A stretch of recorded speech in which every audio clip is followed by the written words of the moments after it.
In 1892, Boston experienced the worst blizzard of all time, bringing in 27.5 inches of snow.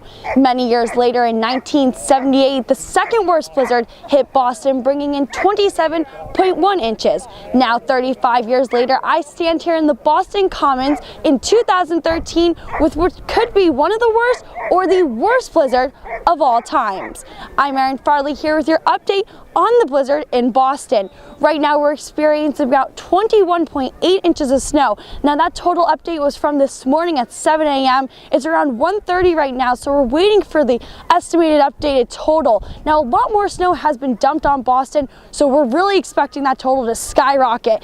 As you can see, Bostonians, they are not staying indoors. We've seen people skiing, people jogging, and as you can see behind me, people are out there and they're sledding down that hill in the Boston Commons. Let's take a look at how Bostonians are handling the storm. Oh yeah, that was good.